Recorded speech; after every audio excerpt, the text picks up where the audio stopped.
Halo semua, salam sejahtera Malaysia. Selamat datang ke channel Fels Lifestyle. Tuan-tuan dan puan yang amat dihormati sekalian, setelah baru-baru ini viral di media sosial berkenaan dengan konsert Music First KFC yang dihadiri oleh pelajar-pelajar tahfiz. Akhirnya, terdapat satu pendedahan yang amat mengejutkan. Saya mendapat satu maklumat dari Facebook page Ana Tahu. Di dalam maklumat ini menyatakan bahwa PN adalah dalang daripada semua ini yang ingin menunjukkan kepada ramai orang bahwa kerajaan Madani ataupun kerajaan perpaduan pimpinan Datuk Seri Anwar Ibrahim seolah-olah telah membawa satu budaya yang tidak baik dengan membawa pelajar tahfiz di dalam konsert tersebut. Akhirnya, dalam sebuah maklumat yang saya dapat dari FB page Ana Tahu dengan caption takdir, dan di dalam gambar ini caption dalam gambar ini menyatakan berjuta views di TikTok menghentam kerajaan, tapi rupa-rupanya yang pertama tiada kena-mengena dengan KFC ataupun PMX ataupun kerajaan. Yang kedua, seorang ahli perniagaan telah membeli 700 tiket untuk diedar kepada anak-anak yatim daripada 22 buah rumah anak yatim. Yang ketiga, di antaranya Madrasah Watahfiz Al-Quran Rohingya yang terletak di TTDI Jaya. Yang keempat, kanak-kanak yang diviralkan itu anak-anak pelarian Rohingya yang tidak erti berbahasa Melayu. Yang kelima, akhirnya Perikatan Nasional ambil video sekerat-kerat viralkan dan menuduh PMX ataupun PM ke-10 memesongkan akidah umat Islam. Misi Perikatan Nasional menyalahkan PM10 selesai. Misi Perikatan Nasional meraih sokongan politik selesai. Nah, ini maklumat yang saya dapat dari FB page Ana Tahu. Dan di dalam artikel ini ataupun di dalam kenyataan ini yang dikongsi oleh FB page Ana Tahu, terdapat banyak komen, terdapat lebih daripada 60 komen di mana menyatakan di sini, walaun ingat sokong pas dapat ke syurga, rupanya dapat beban fitnah. Ada kata, yang bagi tiket free itu Cina dari Klante. Cina itu kroni besar, parti walaun. Mungkin ada unsur sabotaj terhadap Perdana Menteri ke-10. Ada juga kata, janji Melayu semua benci kerajaan, damage is done. Halal haram tolak tepi, fitnah ke, kafirkan orang ke, janji matlamat kat dunia ni tercapai. Ada juga kata, tiada syurga bagi mereka yang mencipta dan menyebar fitnah. Persoalannya tuan-tuan dan puan, di dalam perkara ini ataupun situasi yang sangat hangat ini, siapakah yang benar-benar bersalah itu masih tergantung, masih menjadi persoalan. Jadi saudara-saudara, melalui caption dari FB page Ana Tahu dinyatakan di sini misi PN menyalahkan Perdana Menteri dan juga misi PN untuk meraihkan sokongan politik dengan membuat perkara ini memperlihatkan bahwa Perdana Menteri Datuk Seri Anwar Ibrahim lah yang bersalah. Ini maklumat dari FB page Ana Tahu. Jadi saudara-saudara, menurut Anda pula apa komen Anda?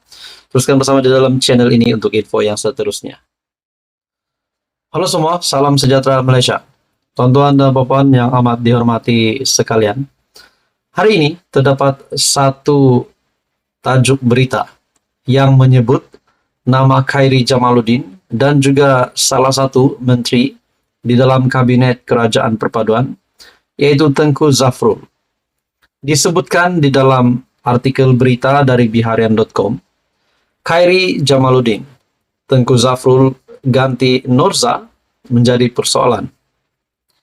Dalam artikel ini, walaupun lama lagi, tetapi desas-desus siapa pengganti Tan Sri Muhammad Norza Zakaria. Sebelum itu, Mungkin ada yang tidak tahu siapakah Tan Sri Muhammad Norza Zakaria. Tan Sri Muhammad Norza Zakaria selaku Presiden Persatuan Badminton Malaysia BAM, di mana satu kabar angin yang sudah bertiup kencang, walaupun lama lagi, tetapi desas-desus siapa pengganti Tan Sri Muhammad Norza semakin sudah bertiup kencang. Dan yang menariknya, antara nama yang disebut-sebut menggantikan Norza yang akan melepaskan jawatannya hujung tahun ini ialah Menteri Pelaburan, Perdagangan dan Industri, Tengku Datuk Seri Zafrul Tengku Abdul Aziz, dan bekas Menteri Belia dan Sukan, Khairi Jamaluddin Abu Bakar. Namun mereka yang memasang hajat meneruskan legasi Norza harus memiliki 5 syarat. Nah, persoalannya, adakah di sini sekiranya Tengku Zafrul yang akan menjadi Presiden BAM ataupun Persatuan Badminton Malaysia, adakah beliau akan melepaskan jawatan sebagai Menteri Pelaburan, Perdagangan dan Industri ataupun MITI? Dan yang kedua pula adalah Khairi Jamaluddin. Adakah sekiranya KJ menjadi Presiden Persatuan Badminton Malaysia BAM? Adakah ini bermakna KJ tidak lagi akan terlibat dengan politik? Nah, ini semua menjadi persoalan. Dalam artikel ini, perkara itu disuarakan secara pribadi oleh Timbalan Presiden BAM, Datuk Seri Jahaberdin Muhammad Yunus, yang berharap tokoh berwibawa dapat mengisi kekosongan itu dalam misi meneruskan kecemerlangan badminton negara. Katanya, antara syarat utama ialah tokoh berkenaan mampu mendapatkan dana selain memiliki minat mendalam terhadap sukan berkenaan. Tokoh yang berhajat juga perlu mempunyai kemampuan untuk mendampingi pemain dan jurulatih selain berupaya merangka program bagi meningkatkan sukan badminton ke tahap lebih baik.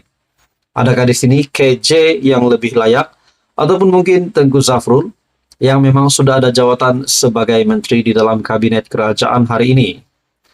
Awal bulan ini, Norza membuat pengumuman bakal mengosongkan kerusi nombor 1 badan induk berkenaan lebih awal berbanding selepas tamat Sukan Olimpik Paris 2024 seperti diumumkannya pada 15 Julai lalu.